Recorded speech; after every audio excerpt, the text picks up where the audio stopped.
Ya, Assalamualaikum warahmatullahi wabarakatuh. Eh, Sebelumnya izin memperkenalkan diri, nama saya Muhammad Abdul Aziz.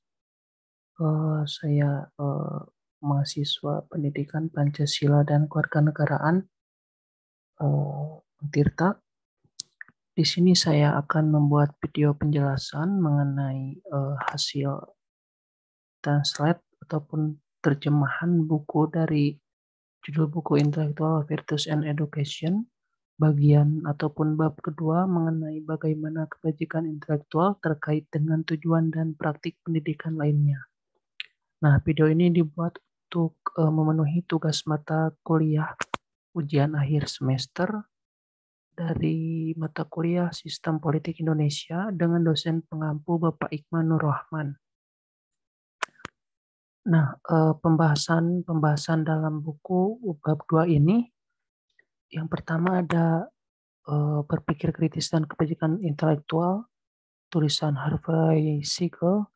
Yang kedua ada kebajikan intelektual, kognisi yang diperluas dan epistemologi pendidikan, tulisan Duncan Friedkart.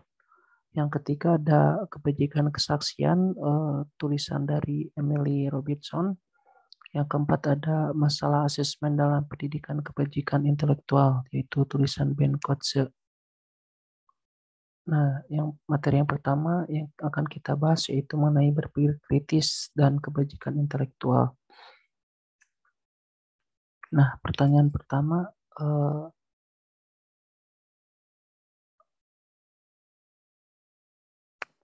apakah komponen semangat atau roh kritis dianggap sebagai kebaikan intelektual? Nah, komponen semangat kritis di sini itu mencakup sekelompok sikap, watak, dan sifat-sifat karakter yang banyak diantaranya dapat dianggap sebagai kebajikan intelektual. Semangat kritis juga melibatkan pada dasarnya kepedulian terhadap alasan dan kualitasnya, penalaran, serta menjalani kehidupan di mana mereka memainkan peran mendasar. Lalu, apakah unsur-unsur semangat kritis paling baik dianggap sebagai kebajikan intelektual? Yang pertama itu memungkinkan kita untuk membangun karakterisasi rinci dari struktur dan karakter mereka. Yang kedua itu baik mereka dan beberapa disposisi karakteristik, misalnya kemalasan intelektual itu tidak menyebut mereka kebajikan yang ditandai dengan ini. Ketiga, ahli teori critical thinking itu belajar banyak dari epistemolog kebajikan yang menawarkan potensi yang pertama untuk penjelasan yang lebih rinci tentang disposisi sifat atau kebajikan. Yang kedua, pemahaman yang lebih dalam tentang keinginan, kedudukan normatif dari disposisi atau sifat. Dan yang ketiga, pemahaman yang lebih dalam tentang psikologi karakteristik dari orang yang berbudi luhur secara intelektual dan keinginan dari mana kebajikan intelektual mengalir. Nah, selanjutnya apa hubungan antara kemampuan critical thinking dan disposisi critical thinking serta kebaikan intelektual? Jadi Tishman J. and Perkin jelas berpendapat bahwa kemampuan dan disposisi yang relevan berbeda, bahwa seorang dapat memiliki yang pertama yaitu kemampuan tetapi tidak yang terakhir yaitu disposisi, dan bahwa penting secara pendidikan untuk mengembangkan keduanya baik disposisi maupun kemampuan. Lalu poin kedua itu yang perlu diperhatikan bahwa kita tidak boleh mencampur adukan antara watak dan kebajikan intelektual. Jadi penulis di sini itu telah memperlakukan mereka sejauh ini seolah-olah adalah kedua istilah yang merujuk pada hal yang sama. Tapi sekarang memiliki alasan untuk membedakannya. Jadi mungkin seseorang dapat memiliki watak tanpa kemampuan yang menyertainya, sementara tidak dapat mencapai kebajikan intelektual terkait tanpa kemampuan. Jadi baik kemampuan critical thinking, disposisi critical thinking, dan kebaikan intelektual itu saling berkaitan satu sama lain. Lalu ada keandalan versus tanggung jawab atas kebaikan intelektual. Jadi ada sebuah dikotomi yang terkenal di ahli teori kebajikan intelektual yang misalkan ke dalam kubu keandalan dan bertanggung jawab. Jadi secara kasar itu keandalan mengambil calon kebajikan intelektual itu menjadi kebajikan intelektual asli karena latihan mereka andal menghasilkan keyakinan sejati. Jadi kebajikan di sini itu adalah bentuk kemampuan atau kekuatan yang merupakan bagian dari anugerah biologis alami diri. Misalnya mekanisme persepsi, memori, dan kemampuan penalaran alami kita. Jadi kebajikan di sini adalah karena kecenderungan mereka sebenarnya untuk menghasilkan kepercayaan yang benar, lalu ada tanggung jawab sekali lagi secara kasar, di sisi lain itu mengambil kebajikan intelektual itu menjadi kebajikan intelektual asli karena mereka adalah keunggulan atau kesempurnaan. Jadi kebajikan di sini adalah kebajikan yang bukan karena mereka andal dalam artian lahiriah ataupun biologis, tapi karena bentuk latihan yang mewujudkan keunggulan yang sesuai. Selanjutnya ada hubungan antara kebajikan dan rasional. Jadi sejauh memiliki kebajikan intelektual itu memerlukan beberapa ambang batas kompetensi yang memadai hubungan kemampuan yang ditangkap oleh komponen penilaian alasan critical thinking. Jadi kita harus menjawab dengan tegas bahwa memenuhi ambang batas ini itu memerlukan sikap yang rasional. Jadi tentu saja sejauh kepemilikan kebajikan intelektual itu tidak memerlukan pemenuhan ambang batas selama memang kebajikan itu tidak rasional ataupun tidak memiliki ambang batas. Jadi semua itu tergantung pada ambang batas. Nah, bagi Hare itu minimal memiliki kebajikan membutuhkan berupa kemampuan minimal. Lalu bagi Bayer itu membutuhkan kompetensi, tetapi tidak secara tepat menentukan tingkat kompetensi yang dibutuhkan. Jadi menjadi berbudi luhur secara intelektual itu mestikan menjadi rasional.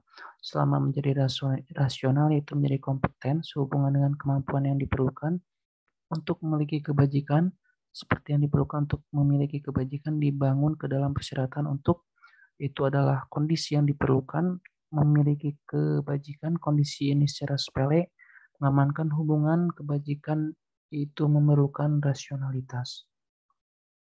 Selanjutnya, critical thinking, kebaikan intelektual dan tujuan pendidikan. Yang paling penting itu dibenarkan oleh tugas kita untuk memperlakukan siswa dan semua orang dengan hormat sebagai pribadi. Jadi pendidikan yang dipandu oleh cita-cita critical thinking adalah satu-satunya yang memperlakukan siswa karena mengakui, menghormati, dan berusaha untuk menumbuhkan otonomi mereka, penilaian independen, dan hak mempertanyakan, menantang, dan menuntut alasan untuk apa yang diajarkan, termasuk critical thinking diri. Nah, ini tentu saja merupakan klaim besar yang telah dipertahankan oleh penulis. Jadi untuk menetapkan pembinaan kebajikan intelektual sebagai cita-cita pendidikan mendasar, lebih ambisius dan secara filosofis menakutkan daripada membangun cita-cita critical thinking.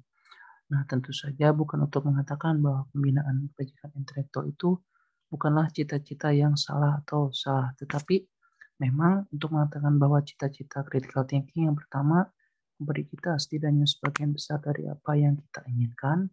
Yang kedua, menangkap setidaknya banyak dari apa yang bernilai tentang kebajikan intelektual. Yang ketiga, menikmati jalan pembenaran yang lebih mapan, tidak terlalu kontroversial.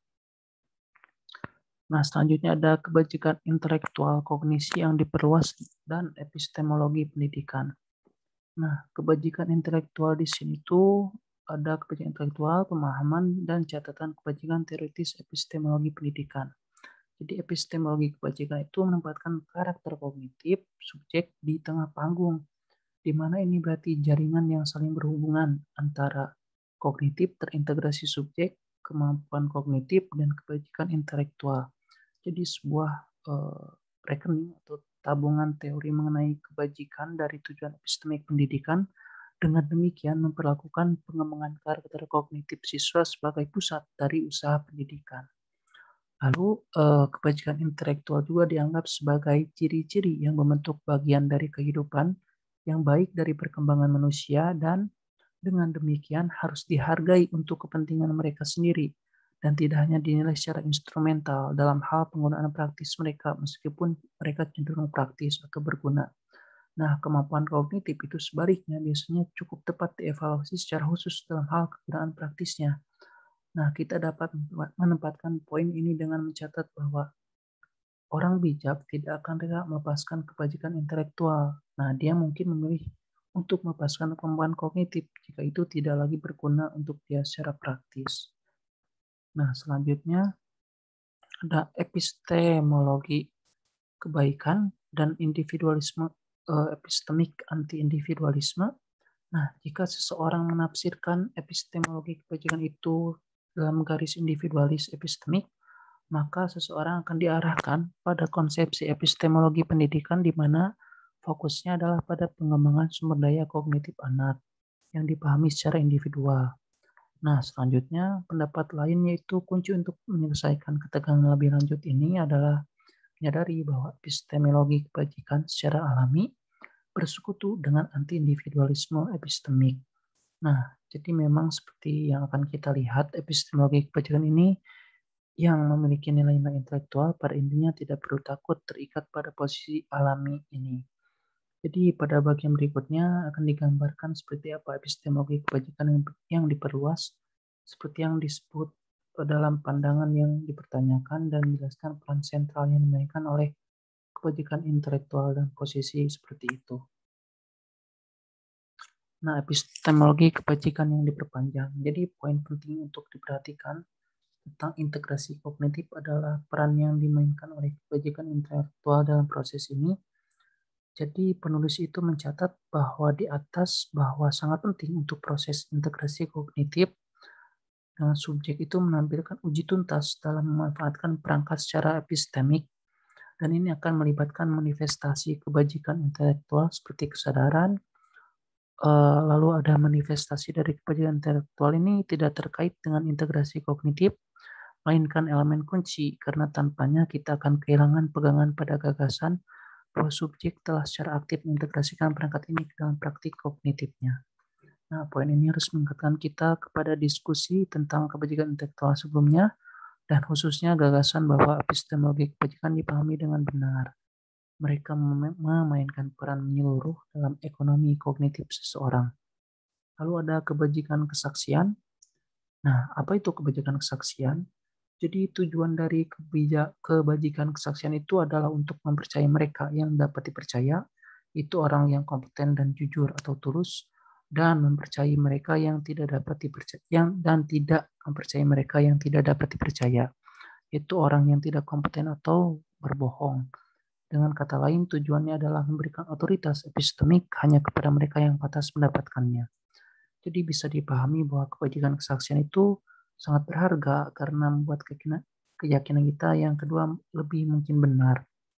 Nah, jadi ada kerangka Aristotelian, jadi dapat mengatakan bahwa kebajikan kesaksian adalah rata-rata antara terlalu cepat percaya, yang terlalu mudah percaya atau mudah tertipu, dan terlalu lambat untuk mempercayai orang lain yang skeptis. Nah, selanjutnya pendidikan untuk kebaikan testimonial, kebaikan testimoni, dan kepercayaan sistem. Jadi berikut adalah beberapa saran mengenai bagaimana pendidik dapat membantu siswa untuk menangani evaluasi kelaikan jalur sosial menuju pengetahuan dan kerennya mengembangkan kebajikan kesaksian. Yang pertama ada mendorong keseimbangan antara skeptisisme dan mudah tertipu. Jadi keseimbangan di sini adalah proses penyeimbangan antara bentuk ketidakpercayaan terhadap sesuatu atau pandangan negatif terhadap sesuatu dan bentuk berpikiran terlalu positif terhadap sesuatu dan ujung-ujungnya udah tertipu. Jadi pendidik perlu mendorong siswa untuk seimbang antara skeptisisme dan proses mudah tertipu ini. Jadi siswa harus mempunyai keseimbangan dalam memandang sesuatu. Jadi tidak boleh terlalu skeptis ataupun tidak boleh terlalu percaya. Selanjutnya ada mengembangkan kepekaan kesaksian. Nah, proses ini di mana pendidik itu memberi stimulus kepada para siswa untuk bisa mengembangkan kepekaan terhadap sesuatu ataupun realitas, agar siswa di sini memiliki kepedulian khusus terhadap lingkungan maupun fenomena yang terjadi ataupun informasi-informasi yang ada. Selanjutnya itu yang ketiga melawan dogmatisme. Melawan dogmatisme di sini itu melawan bentuk pemahaman-pemahaman yang umum dan tidak bisa dibantah, itu dengan proses kita melawannya itu melalui pertanyaan terhadap hal tersebut alasan-alasannya dan mengapa hal tersebut terjadi. Ada proses pertanyaan yang mendalam.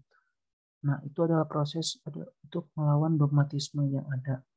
Selanjutnya yang keempat ada mengakui ketidakadilan epistemik, di mana kita perlu mengajak para siswa ini melihat realita yang ada bahwa di dunia ini ada individu atau kelompok yang memang termarginalkan ataupun terpinggirkan, tersingkirkan gitu, dan kita sebagai guru harus bisa menarik empati para siswa agar peduli terhadap hal-hal yang berkaitan dengan ketidakadilan epistemik ini.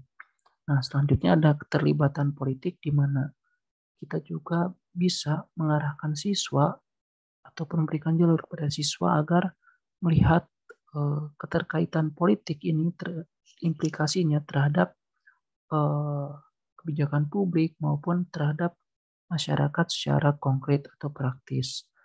Nah, selanjutnya materi mengenai masalah asesmen dalam pendidikan kebajikan intelektual. Pertama ada keraguan tentang penilaian kebajikan intelektual. Nah, apakah kebajikan intelektual ini adalah sesuatu yang dapat dinilai sama sekali atau apakah itu salah satu hal yang kita hargai secara pendidikan tetapi tidak dapat diuji? Nah, pandangan Egan ini tampaknya adalah yang terakhir. Jadi dia menulis bahwa sulit membayangkan tes standar untuk sensitivitas orisinalitas kooperatif atau keterbukaan terhadap pendekatan baru. Jadi akan mengartikulasikan kekhawatiran yang kembali setidaknya sejauh Aristoteles. Jadi Aristoteles itu berpendapat bahwa meskipun tentu saja bukan tidak mungkin untuk mengetahui apakah orang lain atau diri sendiri itu bajik, sangat sulit untuk membuat penilaian yang tepat mengenai apakah seseorang atau tindakan itu bajik. Faktor rumit utama adalah bahwa bagi Aristoteles, kebajikan itu bergantung pada konteks. Apakah tindakan tertentu atau orang tertentu bajik, tergantung pada apakah mereka telah memahami keadaan di mana mereka harus bertindak dengan benar, apakah mereka termotivasi untuk bertindak dengan ciri-ciri moral yang menonjol dari situasi itu, dan apakah mereka bernalar dengan baik tentang situasi itu. Nah, dalam hal perilaku moral, tidak ada aturan pasti dan akibatnya, studi tentang kebajikan tidak bisa lebih tepat daripada yang diizinkan oleh materi pelajaran. Seperti dikatakan Irwin, bagi Aristoteles, etika adalah ilmu yang tidak pasti. Selanjutnya itu ada penilaian psikologi kebaikan intelektual, bentuk kemungkinan.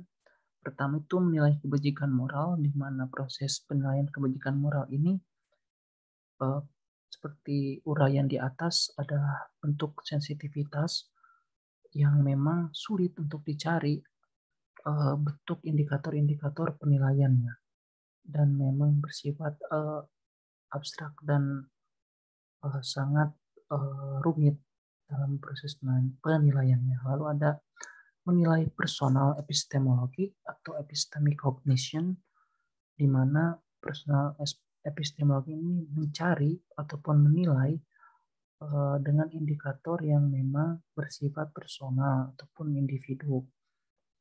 Nah, selanjutnya ada menilai keterampilan dan disposisi berpikir kritis. Nah, jadi menilai keterampilan dan disposisi berpikir kritis di sini itu indikator-indikatornya itu berkaitan dengan apa yang memang secara umum menjadi indikator kita dalam menilai keterampilan dan disposisi berpikir kritis. Nah, materi selanjutnya itu menilai kebaikan intelektual.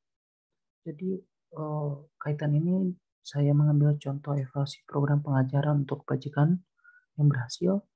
Jadi individu ataupun pendidik itu tidak perlu mempelajari kebajikan dengan cara komprehensif di setiap individu dalam kelas, tetapi memang secara pengajaran efektif itu cukup dengan kemajuan kelompok secara keseluruhan ataupun kelas secara keseluruhan. Jadi jika kita melihat bagian 2 bahwa tantangan besar dalam mengukur kebajikan itu sebenarnya adalah bahwa seseorang harus menemukan cara untuk mempelajari semua komponen psikologis yang berbeda dari kebajikan intelektual, penalaran emosi ataupun motivasi dan tindakan sekaligus. Jadi ketika semua tes individu yang diperlukan untuk aspek-aspek ini sudah panjang dan intensif. Nah, mungkin cukup sekian pemaparan materi dari saya. Kurang lebihnya mohon maaf. Ada mungkin kesalahan terjemahan maupun kesalahan penyampaian. Mohon dimaklumi. Kurang lebihnya saya mohon maaf. Billahi taufiq wal hidayah. Wassalamualaikum warahmatullahi wabarakatuh. Terima kasih.